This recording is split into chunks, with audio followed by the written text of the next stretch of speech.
The 2023 Ravens schedule, it's officially out. Now we know the Ravens opponents, their timing, and when they'll play everyone, and we talk about that and much more coming up next on this live instant reaction edition of Locked On Ravens. You are Locked On Ravens, your daily Baltimore Ravens podcast, part of the Locked On Podcast Network, your team every day.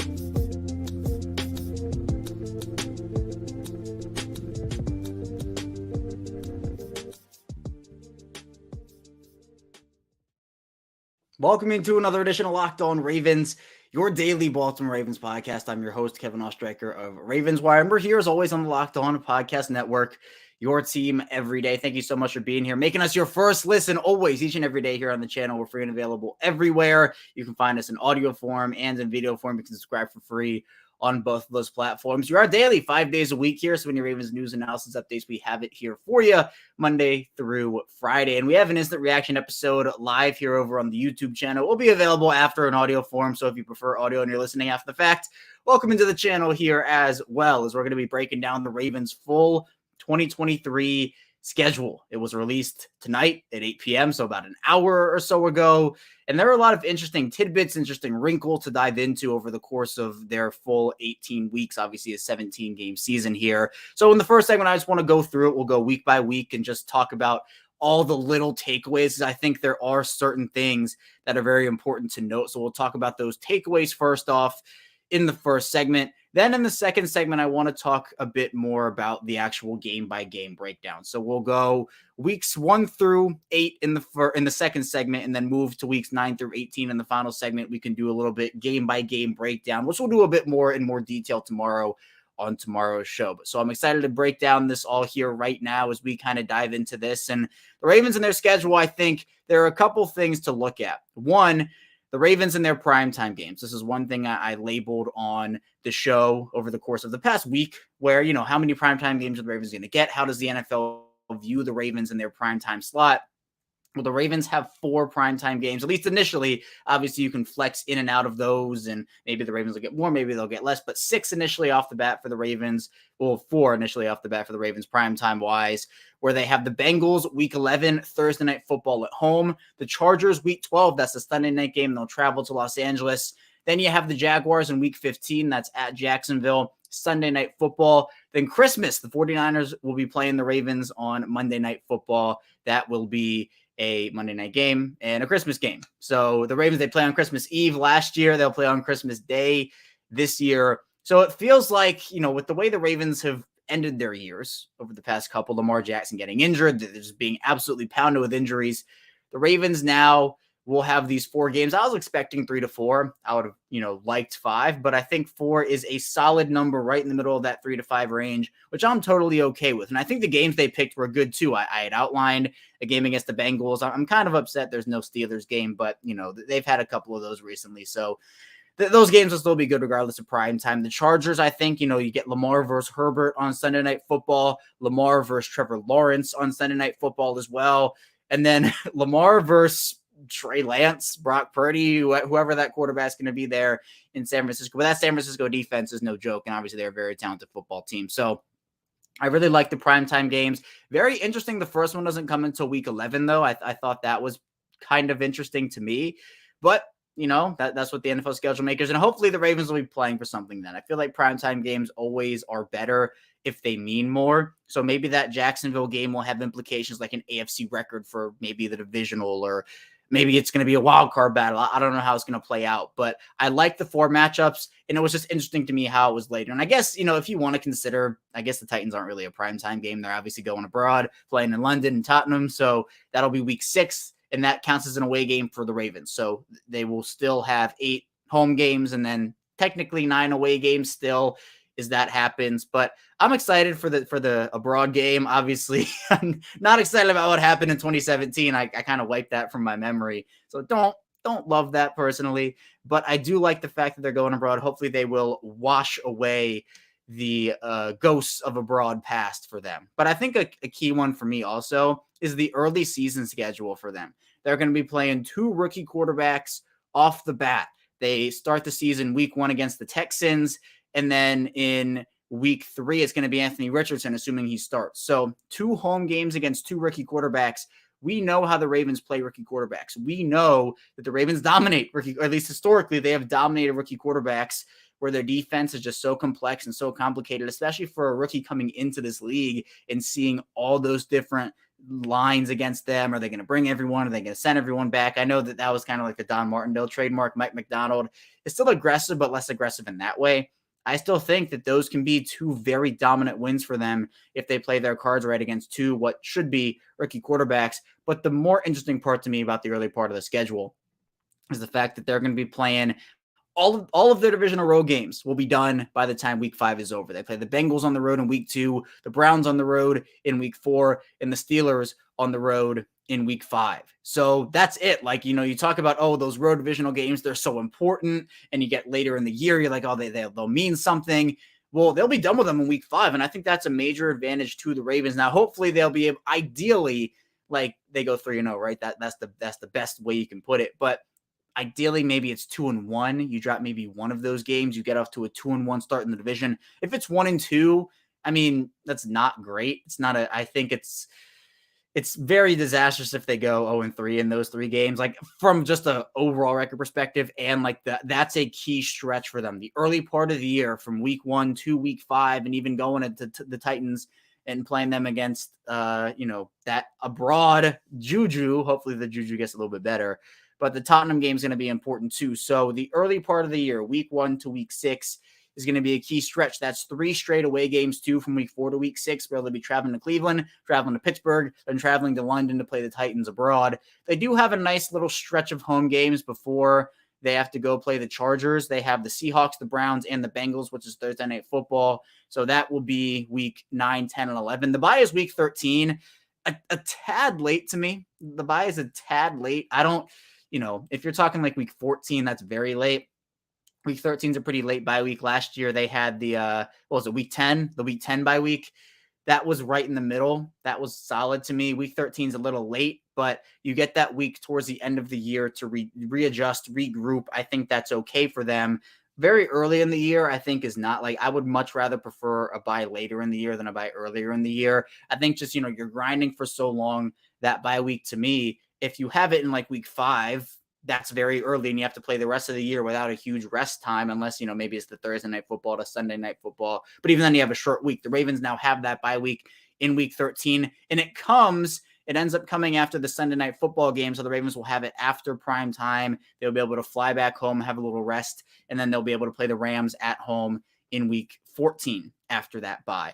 Other little key takeaways here and there, they end the year with 2 home games. After their bye, they have the Rams at home, as I talked about, then 2 away games, 2 primetime. So this is the second year they will have 2 primetime games away in a row. Last year, it was the Buccaneers and the Saints. This year, it is the Jaguars and the 49ers. But then 2 home games to end the year, the Dolphins and the Steelers. I thought it was going to be Cleveland. I know that the Ravens played the Browns 3 years ago. I think the Steelers 2 years ago and the Bengals last year.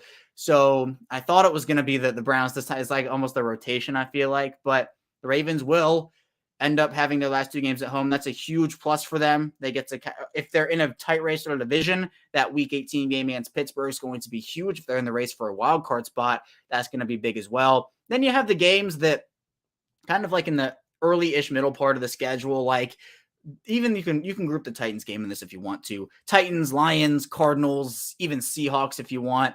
That's a stretch where I think Baltimore hopefully should go at least 3-1. Hopefully. Maybe you drop a game to Seattle. Seattle's good. Arizona, I think you should win, especially that crazy tweet the Cardinals social media account put out. Like, what in the world? I don't know what they were thinking there, but the Cardinals should be a win, especially if Kyler Murray's not back by then from his ACL. The Lions, they're an up-and-coming team. I think a lot of people overlook the Lions based off of past history. They can win. I mean, look, the Lions gave him trouble, in that 2021 game.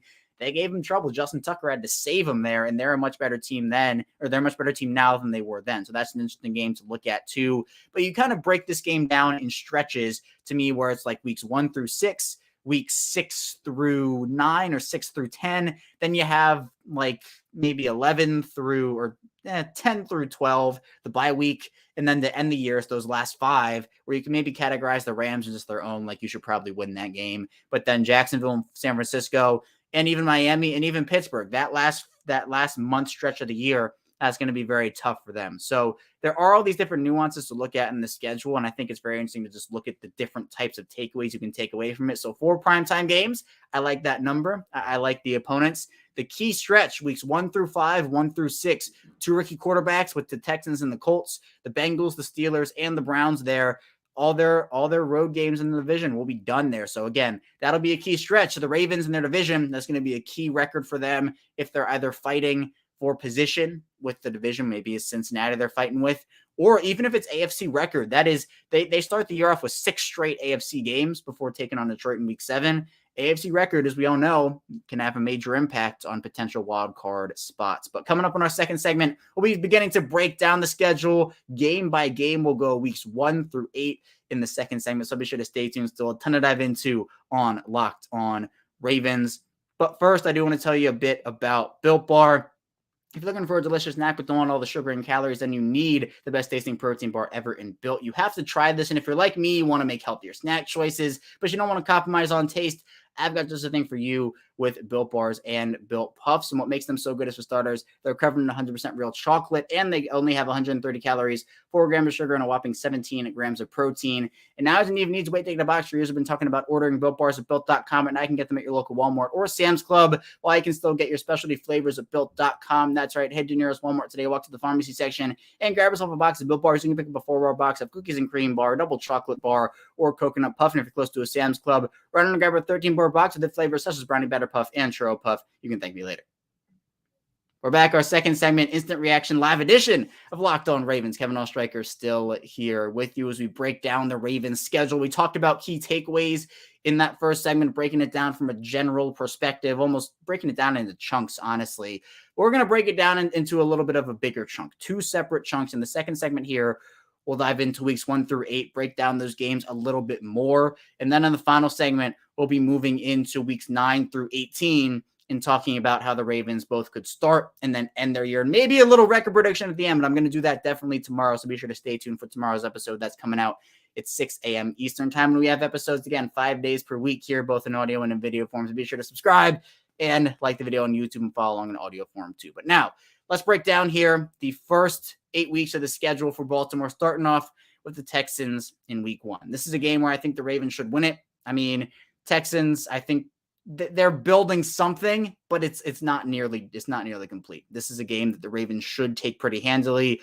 And unless people forgot, the week 1 Ravens are so dominant. I can't remember the exact number it is, but they have outscored. Obviously, you take away that Raiders game a couple years ago, but they've been generally a very dominant team in week 1 to start the year. John Harbaugh has his guys prepared and ready to go. Lamar Jackson has been incredible in week 1 games. I think that this is really a game that the Ravens should win and win pretty handily. So I think with CJ Stroud at the helm, you can't discount, maybe he comes out and has a great coming out party against this Ravens defense. I don't see it happening. So that's a key game for them. The Texans have guys like Dameon Pierce is a very solid player for them. They drafted Tank Dell, who obviously, that's a South Florida connection. But again, it's not a complete together product. And for D'Amico Ryans, who I think is going to be one heck of a coach in this league, it's a very rude, coming out party for the Texans there. So I think that the Ravens should be able to take that one pretty handily, at least in my opinion. Then let's move on. Next, we'll talk about the Bengals game in week 2. They'll be going away for that game. So in the jungle, they'll be taking on the Bengals. That's their first away divisional game. This is a game that I think is going to set a tone. This will be, if the Ravens win against the Texans, I mean, you already have a very good runway for, hey, let's take that momentum into Cincinnati and play, obviously, a super talented team. Joe Burrow, we know what he can do, an incredible quarterback. The trio of Jamar Chase, Tyler Boyd, T. Higgins, you have an offensive line that has added Orlando Brown Jr., familiar face there. The defense, I think, they draft a guy in Miles Murphy and Eli Apples. I don't think he's there anymore. Maybe he is, maybe he's not. I don't really care about him enough to know. But if he's there, maybe that's kind of the weakness. Chidobe Awuzie is someone who's going to come back from them. So that's going to be like a grinded out, slug it out game. I'm sure with the way this Ravens offense has been built, we're going to see a lot of footballs being thrown. I think it's going to be a shootout. That game could go either way, but I think it is very important for the Ravens to set a tone in that game, even if they lose it, even if they lose, getting blown out or losing by like two plus scores.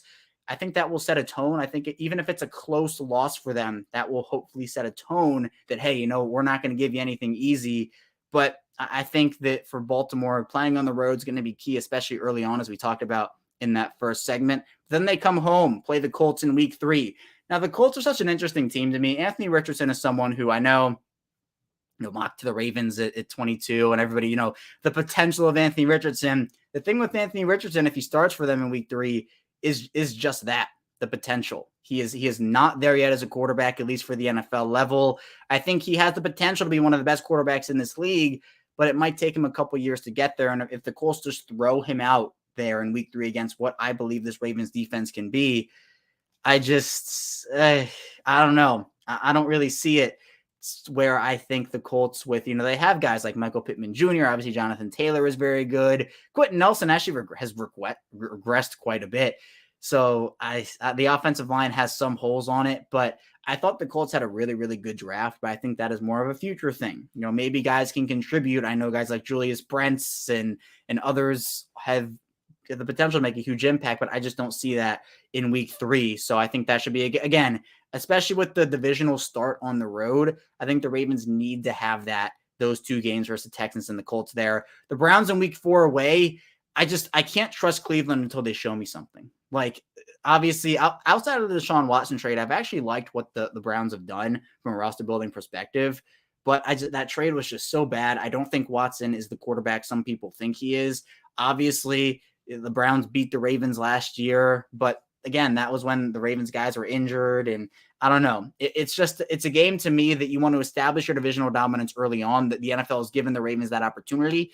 So for me, it is going to be, I don't know, you're going to have to put out a strong statement against that Browns team, which I do think is still beatable if we're being honest here. Pittsburgh in week 5 on the road is going to be tough. We all know the Ravens and the Steelers, they have those grinded out slugfest games, but again, Kenny Pickett is at the helm for that team. Their defense, they signed Patrick Peterson. They had a great draft too. I mean, let's be honest here. They bring in Joey Porter Jr. somehow in the second round with the 32nd overall pick. Roderick Jones, they beef up that offensive line. You have Deontay Johnson still there. George Pickens, who I know a lot of Ravens fans wanted George Pickens. I know that is kind of a what-if pick for them over David Ojabo. I like Ojabo. I do like Ojabo, and honestly, that would have been the pick for me. But Pickens going to Pittsburgh was a little bit of a sore spot for a lot of people still. But again, if you can go 2-1 in those games, 3-0 would be great. 2-1 I still think would be good for them. So you got to start off strong there. Then you're traveling to London to play the Titans. Hopefully things go a lot better than what happened against the Jaguars in 2017 when they played there. The Titans are a team that Ryan Tannehill is going to be their guy. They have Derrick Henry still. Their wide receiver room is a huge question mark. Treylon Burks. Their defense has a lot of questions on it too. There are a lot of questions. There are not a lot of people expect the Titans to be good this year. They might move on from Malik Willis. This is a game that you have to win, honestly. Like, there are these games. No game in the NFL is a gimme. Like, obviously, any team can beat you. And we know with this Ravens team, there are 1 or 2 games a year where they play down to an opponent they're supposed to beat, and then they play up to an opponent they're supposed to lose to. And that's just what it is. And honestly, every team has some sort of that going on every single season. But this Tennessee game is a huge opportunity for them. I mean, look, if you can start the year, like they have an opportunity where Texans, ideally a win. Bengals, that could go either way. Could be a loss, could be a win. Colts should be a win. Browns, honestly, in my opinion, should be a win. Steelers, maybe a win, maybe a loss. Titans should be a win. Lions, like 70-30 should be a win. I still think they're actually a very good up-and-coming team. Cardinals should be a win there as well. You look at those first 8 weeks where the Lions with Jared Goff, they're coming to play the Ravens. I think that the Ravens can do really well against that team. The Cardinals, if Kyler Murray is not back, I think that should be an easy win. The Cardinals defense is so bad. It is so bad. They just need too many pieces there. I think the Ravens offense can dismantle that team, even if Kyler's back and it turns into somewhat of a shootout. That should be a win. If you can start the first 8 weeks of this year, 6-2, 7-1, 5-3 would still be okay, but I don't think necessarily ideal. But there's a real opportunity for them, in my opinion, to start the year through the first 8 weeks from the Texans game up until that Cardinals game. I could see 7-1. I could see 6-2. That's very ideal for them. 5-3, I think, would be still fine, but less ideal. But at the end of the day, in that, you're playing, again, your first 6 games against AFC opponents. Ideally, you'd go 5-1 in that stretch, and then maybe you drop a game in one of the NFC teams. Those don't matter as much, but obviously still matter based off of the current record and how things can affect wild card positional standings and things like that. So I think the Ravens have a very somewhat favorable early start to the year. Obviously, the 3 divisional games on the road are not going to be tough whatsoever. But again, games against the Texans and the Colts and the Titans and the Lions and the Cardinals, you should win all of those games. You know, I give respect to the Lions. Don't get me wrong. I give respect to all these teams, honestly. Like, any team can beat you or you can beat any team. But I do expect that the Ravens, they don't want to come out strong. And if that Bengals game is a win, they could really, really start the year well. So coming up on our final segment, we'll continue talking about the Ravens schedule. We just did weeks 1 through 8. We'll now round out the show, going 9 through 18 with maybe a record prediction in there. So be sure to stay tuned. Still a ton to dive into on the show. We are back rounding out Locked On Ravens here on Thursday night, live edition of the show. Kevin Ostreicher still here with you as we dive into the Ravens schedule. As it is right now, the Ravens schedule being released on Thursday night here tonight. And again, so many different takeaways to dive into. We just talked about weeks 1 through 8 in the second segment. We'll now round out the show with 9 through 18. If you're new here, your first time coming in, if you're an everyday or you're back here, be sure to subscribe to the channel, like the video here. We're a 5-day-a-week Ravens podcast. If you have a friend or a family member who's a Ravens fan, wants a Ravens perspective on things, be sure to have them tune in here to our channel. I strive to give the best Day of the Ravens content, and I'm almost at 1,000 episodes here on this show. But let's continue our mini breakdown of the Ravens schedule. Starting off here, week 9 versus the Seahawks. The Seahawks are super interesting. Geno Smith had a great year last year. Is that sustainable for him? We will see. They add Jackson Smith and Jigba in the draft, so that wide receiver trio of DK Metcalf, Tyler Lockett, and Jackson Smith and Jigba is going to be a tough cover for sure. Kenneth Walker showed a ton of promise. The offensive line for them, I think they're excited about what they have there. On the defensive side of the ball, they drafted Von Witherspoon. They've had a couple of really, really good drafts. That they have really solid players there. So that's going to be a game that I think some people look at it and say, oh, it's Geno Smith, is going to be a win. That'll be a grinded out game, I think, to be completely honest. Versus the Browns at home, again, I want to see the Browns show me something before I start, they're so good and I'm going to pick them every time. I think the Ravens can beat the Browns. I'm not necessarily overly concerned, overly worried. The Ravens do tend to split with the Browns every year. I don't know why. I need to look up the actual stats on that. So maybe they drop one here or there. I would expect them to beat them twice, but we'll see. Then you get the Bengals in week 11 on Thursday Night Football. This is the first primetime game for Baltimore. Baltimore usually shows up in these spots. They show up in the lights, in the bright lights of prime time. I expect this to be a win. I mean, I think that, honestly, the Ravens will probably split with Cincinnati. I think Cincinnati's just too good of a team to drop 2 to the Ravens. That's not an indictment on the Ravens. I think the Ravens are going to be really good this year.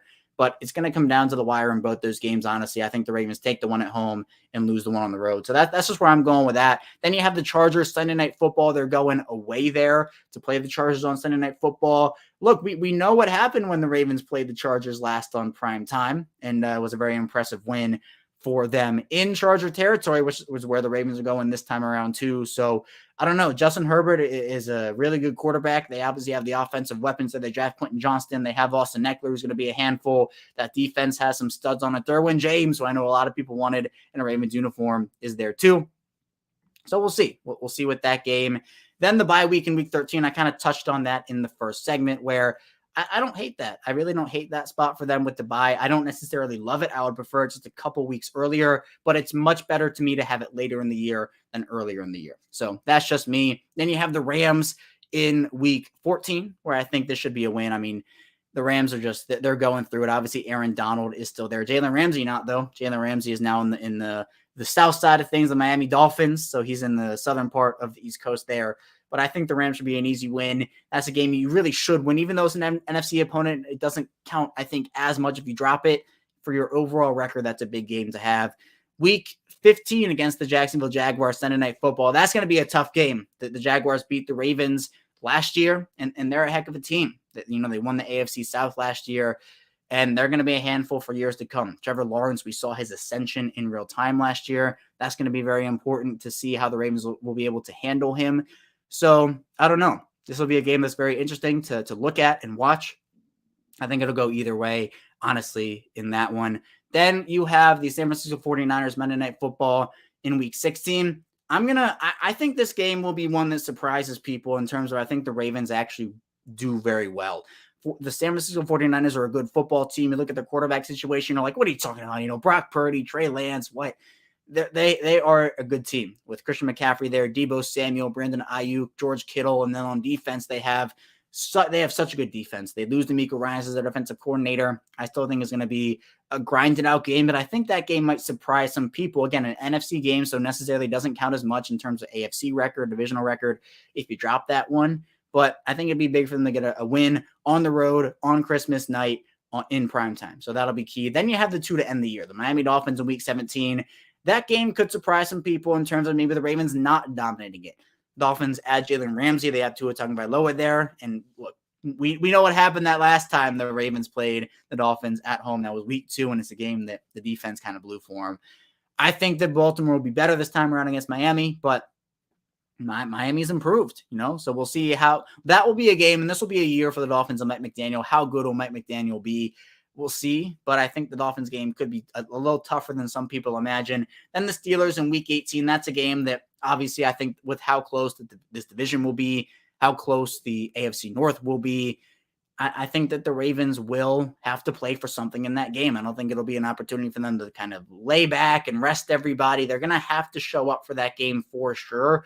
So that's going to be a grinded out game. I'm going to say Baltimore wins that last one, though. And I know over the course of the show here, I've kind of teased which games the Ravens should win, which games they should lose, where I think it's going to come into play. But I'm going to do a full schedule breakdown and record prediction on tomorrow's show. So I'll give hints here, though. I think the Ravens will finish much better than 500. I think that's a given here, obviously health permitting. But this is a team that I think could really shock some people with their record. I think there is a possibility they lose maybe 3 games this year. There's also a possibility they lose 6 or 7 games this year. Depends on how their health ends up going and what the schedule is like in terms of how easy it is for them to travel. They're going to be the 6th most traveled team in the league this year. The Bengals, on the other hand, in the division, they're going to be right at the bottom of that list. So how are they going to handle traveling all these miles? How are they going to handle actually going on the road? 2 West Coast trips here where they'll be going to Arizona in Week 8. They'll be going to San Francisco in Week 16. And then you got to go to the London. You got to go abroad to play the Titans and Tottenham. So those are 3 extremely long trips for them. Now, last year, the Ravens had that. Well, not last year. The last time the Ravens had that was 2019. It was their 14-2 year. They went 4-0. They went 4-0 on that, AFC West trip they had, where that year they had to play the Rams in SoFi and then Seattle at the former CenturyLink Field, and they won those games. Obviously, there were a lot of key moments from that year, right? The Week 2 Marquise Brown catch, the Lamar incredible third on the sideline. And then you have the Rams game. That was a Monday night drubbing of the Rams, 45-7. The Seahawks game was Marcus Peters, his first game as a Raven, had the pick 6. And honestly, that secured Lamar's MVP, in my opinion. And then the game against San Francisco was a rainy one. The Ravens win on a Justin Tucker field goal. So hopefully there will be moments like that here. But I think the Ravens have, they have room for error this year. I think their team is talented enough. We're going to see, I think, a lot of high-scoring games where you have teams like the Bengals, and I think the Browns can put up points on you. I think teams like the Lions can surprise you. The Seahawks can surprise you. The Chargers, the Jaguars, the 49ers, the Dolphins, even Pittsburgh. I think there are going to be a lot of high-scoring games this year overall, and I'm excited to kind of see what they end up doing. And Johnny in here saying the Week 13 bye is not good. He says it's not good, and I agree, Johnny. It's not, not ideal for me. I would much rather have it in the Week 9, 10, 11 range, but I think it's much better than early on. I kind of touched on this in the first part of the show, where if you have that bye very early on, like Week 5 or Week 6, you have to play the rest of the year without a huge rest. You can't have that rest advantage. I think at least having it later in the season allows you to kind of regroup and recharge, at least when, your team's super beat up. No one's healthy at that point. At least it's a week of rest later in the year as opposed to early, where if you need that bye week late in the year, you don't have it anymore. So that to me is where I take a little tiny solace in the fact that their bye week is in Week 13. But again, I would have still preferred it to be maybe like the week 9, 10, 11 range. But that's all I have for you here today, tonight on this live edition of Locked On Ravens. Thank you so much for tuning in here. Be sure to subscribe to this channel on YouTube and follow along in audio form. We're 5 days a week. We'll be right back here tomorrow giving my official Ravens prediction and breaking down these games in even more detail. So be sure to stay tuned for that. I'll see you right back here tomorrow.